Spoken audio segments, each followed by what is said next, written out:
There's something about film. I'm not sure if it's the tactile nature of it, or if it taps into some nostalgic part of my brain.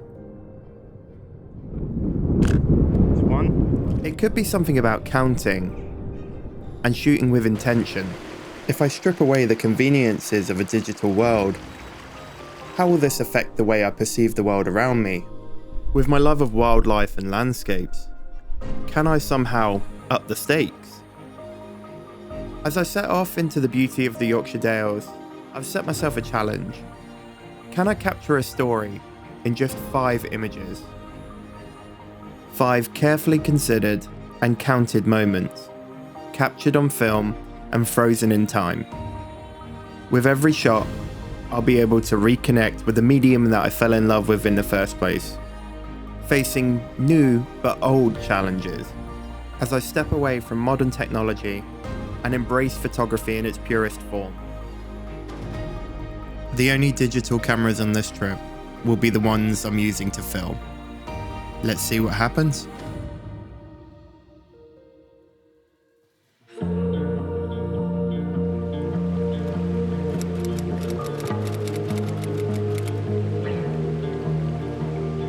There's no debate that the lifeblood of the Yorkshire Dales is by far its fast-flowing rivers and streams.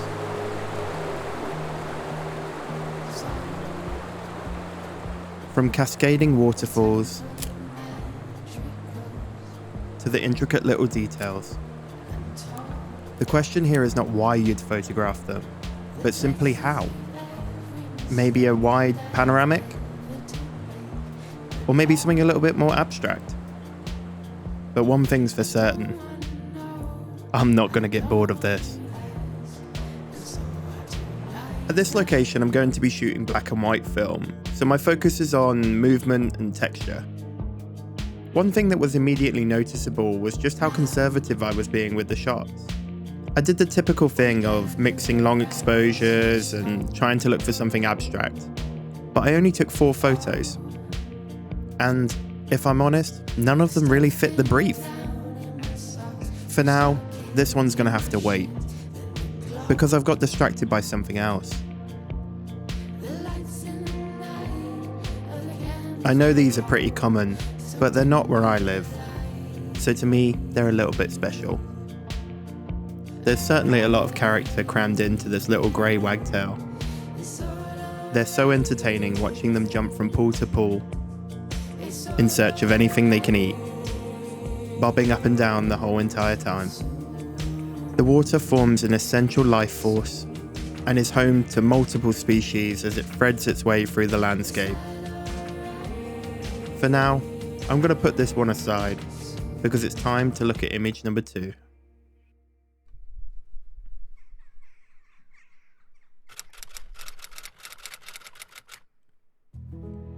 Now then. Despite a somewhat gloomy day, I'm heading to one of my favourite places in the country. This is the one place I truly fell in love with the Yorkshire Dales. And it's because, well, these guys. Hiding out in some of the last remaining woodlands, this once abundant species is holding on. If you're new to the channel, I quite like them. If you've been here before, you'll understand why. As they scurry around looking for buried treasure, you just can't help but smile. And so, there's absolutely no doubt that they will be part of the story. The only question here is, how? I don't have the versatility of the longer focal lengths that I use with digital, but on this occasion, I don't think that's a bad thing, because it's going to force me to incorporate some of the environment into this portrait. Perhaps this image is bigger than just a squirrel. Perhaps it's about a place of sanctuary.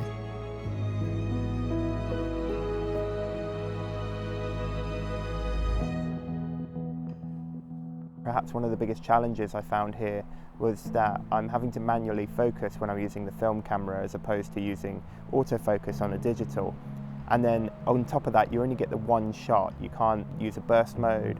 And if you do use burst mode, it's only 1 or 2 shots per second. It's not anything significant. So you have to really think about and time the shot, which meant that I was, rather than just searching around and trying to find squirrels in different positions, I was setting up an area and waiting. I'd watch the behavior, see where they'd go, and then just wait for that moment. And I think I managed to do it. I won't find out until I develop the shots, but if I have managed to do it, I'll show them now. I positioned myself just on the edge of the path. I noticed that this area seemed to be favoured for burying any kind of seeds or food that they'd managed to pick up, and the birds were taking advantage of the easily available food.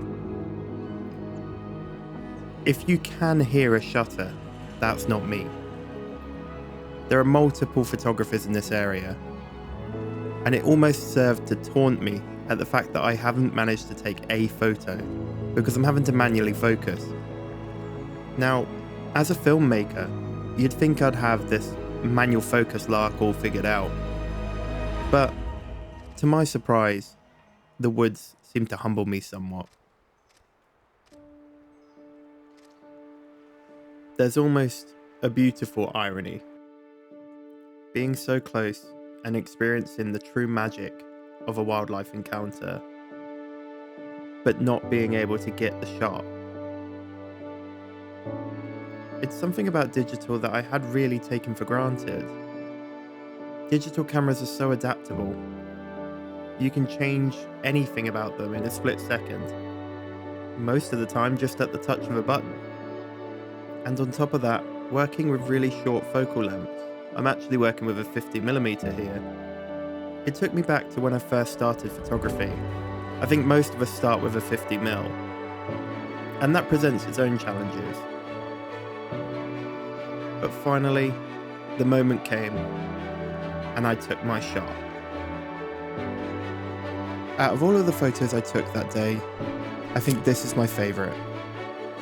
Earlier I spoke about a considered composition, so let me deconstruct this one for you and see what you think.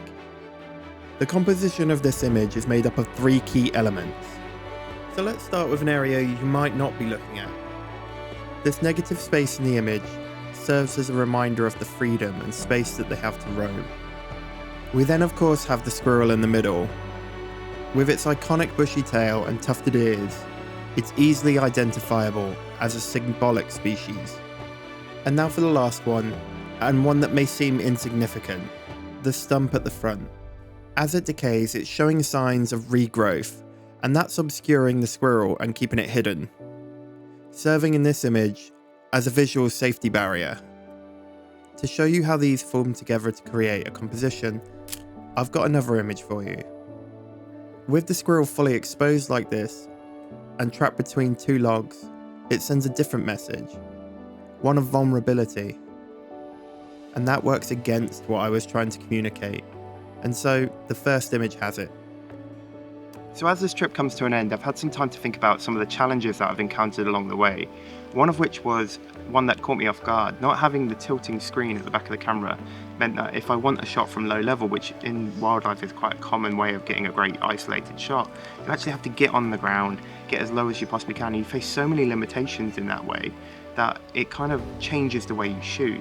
So just simply facing things like that were totally different to what I'd expected to do on this shoot. So I've definitely learned to consider the luxuries we have when it comes to digital. But I think in future for me, if I really want to enjoy a moment, I really want to work for that moment, I'm definitely going to shoot on film, because it's such a tactile thing and you feel like you're crafting something. It's definitely more of an artistic approach to photography than necessarily digital can be. But you can create great images with digital, but I think that the film aesthetic as well is something that definitely plays in. For example, I had film that got ripped, I've had film that's been damaged as I've been processing and stuff like that. It's just from carelessness on my part. But in those moments, that image becomes something else. So it's definitely been fun. It's definitely been fun. Now I couldn't leave it without its namesake. A dale is defined as a valley that is particularly wide or open, and so that's what I'm looking for. And when you're driving through the Yorkshire Dales, all you have to do is find a lay-by and pull over.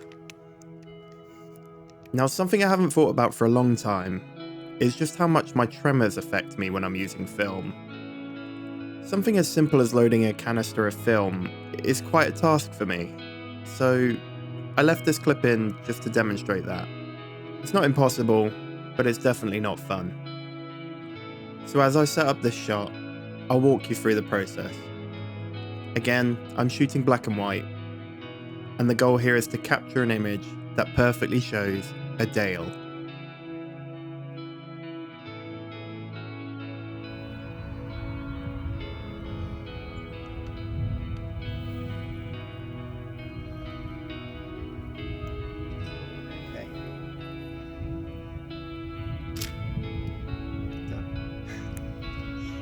I ended up crossing the road because what I wanted to do was use this line here to take you further into the image, and then the sun's just peeking through up here, so I wanted to capture that, and I wanted that V to be almost middle of the central third.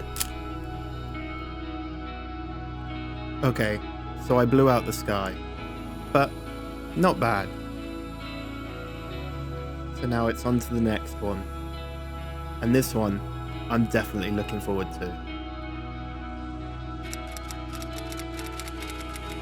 When we talk about tradition, you'll struggle to find one that dates back further than this. The earliest evidence suggests people have been farming in the Dales for over 6,000 years. By the Bronze and Iron Ages, farming was well established, with stone-filled boundaries and settlements starting to appear. And so it's time for a hike. But what's a hike without a little sing-along?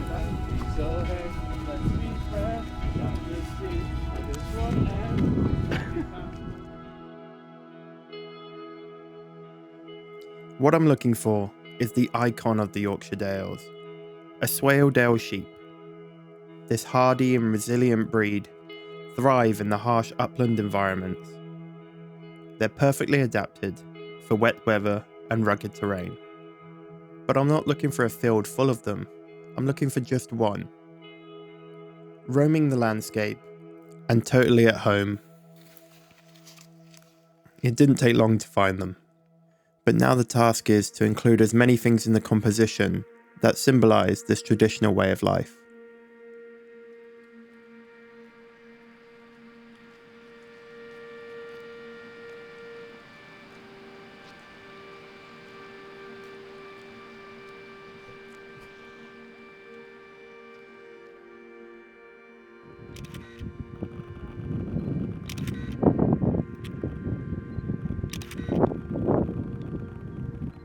That's a sick shot. That it definitely was. It's one of my favourite shots from the trip, because I was able to capture the circling stone wall, the rolling hills of the Dales, and this noble breed completely at home. But there's another little detail that makes this a little bit special. The way the sheep's gazing at the wall in its broken and ancient state, it's almost a nod to the freedom that the breed experiences here in the Dales. With acres of unspoilt landscape, what more could I ask for? I think it's time I had another go at image number 1. We've travelled to the quiet village of Malham. There's 3 places we're going to visit on this hike, but for now, I want to talk about the first one. Janet's Foss. Legend has it that Janet was a queen of fairies and lived in a cave behind the waterfall. Over the years, it's been used for so many different things, from sheep dipping to wild swimming.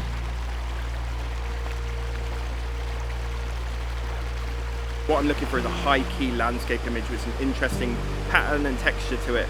So behind me just here I found a branch which is going up on this tree with covered in lichen and moss, and the sun is right behind it. So that's going to give me my high key whiteout background, and then the detail on the branch is going to be my texture. I'm going to throw some foreground elements in there to really kind of add some depth to the image, and we'll see how it comes out.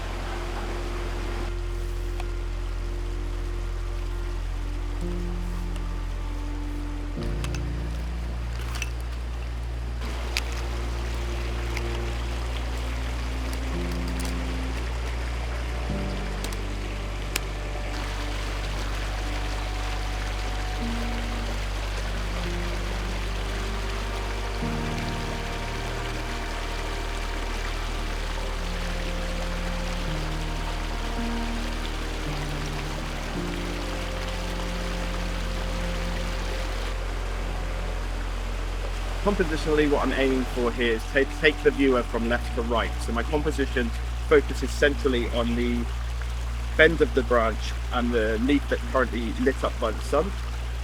And then the branch tapers off into the dense woodland behind, which is going to give me some shadow behind. But as I'm shooting at an upwards angle, what I'm going to end up doing is getting quite a lot of bright sunlight in there, which is going to bleach out the top of the image. So it should be like a general gradient from white to black at the very bottom.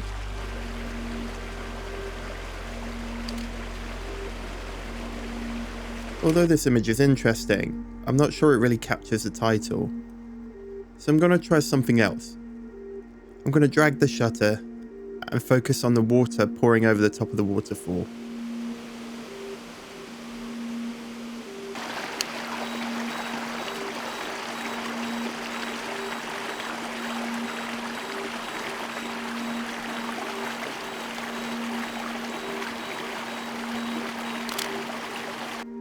For me, this is a much stronger image.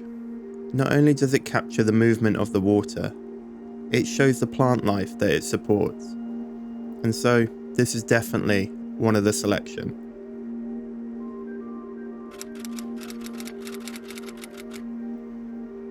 Now it's time for the final image. Around 10,000 years ago, at the end of the last ice age, the melting ice left behind huge amounts of water, eroding the landscape and creating iconic sites like this one, Gordel Scar. The aim with this image is to capture the sheer magnitude of the landscape and the legacy of the ice that was left behind.